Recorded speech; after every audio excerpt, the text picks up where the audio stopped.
potential impact on how much money you're going to earn. We know that more than half of Americans are married or are living with or dating their future partner by 30. We know that the brain caps off its second and last growth spurt in your 20s as it rewires itself for adulthood, which means that whatever it is you want to change about yourself, now is the time to change it. We know that personality changes more during your 20s than at any other time in life. And we know that female fertility peaks at age 28, and things get tricky after age 35. So your 20s are the time to educate yourself about your body and your options. So when we think about child development, we all know that the first 5 years are a critical period for language and attachment in the brain. It's a time when your ordinary day-to-day life has an inordinate impact on who you will become. But what we hear less about is that there's such a thing as adult development, and our 20s are that critical period of adult development. But this isn't what 20-somethings are hearing. Newspapers talk about the changing timetable of adulthood.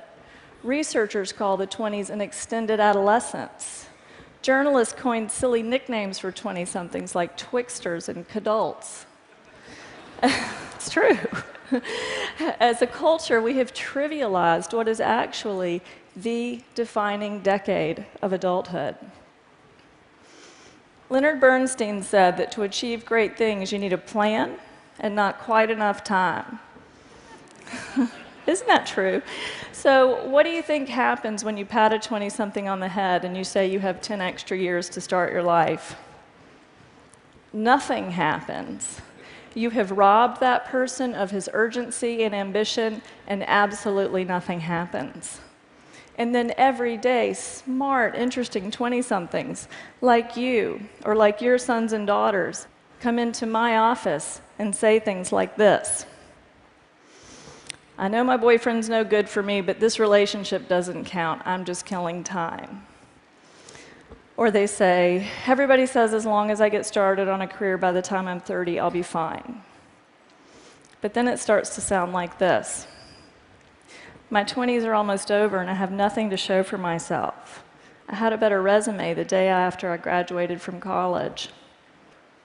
And then it starts to sound like this: dating in my 20s was like musical chairs. Everybody was running around and having fun. But then sometime around 30, it was like the music turned off and everybody started sitting down. I didn't want to be the only one left standing up, so sometimes I think I married my husband because he was the closest chair to me at 30. Where are the 20-somethings here? Do not do that. Okay, now that sounds a little flip, but make no mistake, the stakes are very high. When a lot has been pushed to your 30s, there is enormous 30-something pressure to jumpstart a career, pick a city, partner up, and have 2 or 3 kids in a much shorter period of time. Many of these things are incompatible, and as research is just starting to show, simply harder and more stressful to do all at once in our 30s. The post-millennial midlife crisis isn't buying a red sports car. It's realizing you can't have that career you now want. It's realizing you can't have that child you now want, or you can't give your child a sibling. Too many 30-somethings and 40-somethings look at themselves and at me sitting across the room and say about their 20s, what was I doing? What was I thinking? I want to change what 20-somethings are doing and thinking. Here's a story about how that can go. It's a story about a woman named Emma. At 25, Emma came to my office because she was, in her words, having an identity crisis. She said she thought she might like to work in art or entertainment, but she hadn't decided yet, so she'd spent the last few years waiting tables instead. Because it was cheaper, she lived with a boyfriend who displayed his temper more than his ambition. And as hard as her 20s were, her early life had been even harder. She often cried in our sessions, but then would collect herself by saying, you can't pick your family, but you can pick your friends. Well, one day, Emma comes in and she hangs her head in her lap and she sobbed for most of the hour.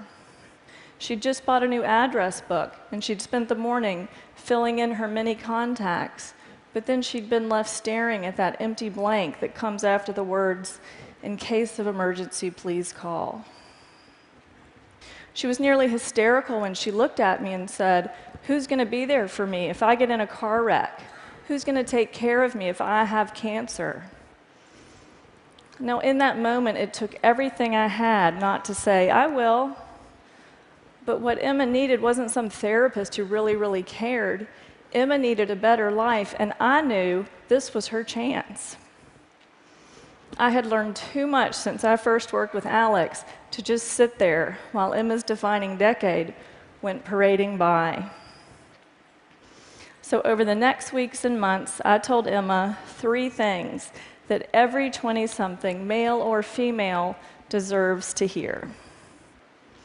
First, I told Emma to forget about having an identity crisis and get some identity capital. By get identity capital, I mean do something that adds value to who you are. Do something that's an investment in who you might want to be next. I didn't know the future of Emma's career, and no one knows the future of work, but I do know this: identity capital begets identity capital. So now is the time for that cross-country job, that internship, that startup you want to try. I'm not discounting 20-something exploration here, but I am discounting exploration that's not supposed to count. Which, by the way, is not exploration, that's procrastination. I told Emma to explore work and make it count. Second, I told Emma that the urban tribe is overrated. Best friends are great for giving rides to the airport, but 20-somethings who huddle together with like-minded peers limit who they know, what they know, how they think, how they speak, and where they work. That new piece of capital, that new person to date, almost always comes from outside the inner circle. New things come from what are called our weak ties, our friends of friends of friends. So yes, half of 20-somethings are or underemployed, but half aren't, and weak ties are how you get yourself into that group. Half of new jobs are never posted, so reaching out to your neighbor's boss is how you get that unposted job. It's not cheating, it's the science of how information spreads. Last but not least, Emma believed that you can't pick your family, but you can pick your friends. Now, this was true for her growing up, but as a 20-something, soon Emma would pick her family when she partnered with someone and created a family of her own. I told Emma the time to start picking your family is now. Now, you may be thinking that 30 is actually a better time to settle down than 20 or even 25, and I agree with you. But grabbing whoever you're living with or sleeping with when everyone on Facebook starts walking down the aisle is not progress. The best time to work on your marriage is before you have one, and that means being as intentional with love as you are with work. Picking your family is about consciously choosing who and what you want, rather than just making it work or killing time with whoever happens to be choosing you. So what happened to Emma? Well, we went through that address book, and she found an old roommate's cousin who worked at an art museum in another state. That weak tie helped her get a job there. That job offer gave her the reason to leave that live-in boyfriend. Now, 5 years later, she's a special events planner for museums. She's married to a man she mindfully chose. She loves her new career, she loves her new family, and she sent me a card that said, "Now the emergency contact blanks don't seem big enough." Now, Emma's story made that sound easy, but that's what I love about working with 20-somethings. They are so easy to help.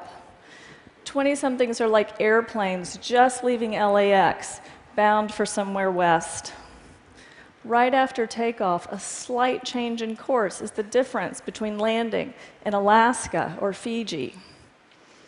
Likewise, at 21 or 25 or even 29, One good conversation, one good break, one good TED Talk can have an enormous effect across years and even generations to come. So here's an idea worth spreading to every 20-something you know.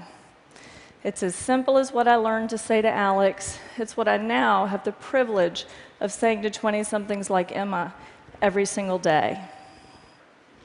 30 is not the new 20, so claim your adulthood, get some identity capital, use your weak ties, pick your family. Don't be defined by what you didn't know or didn't do. You're deciding your life right now. Thank you.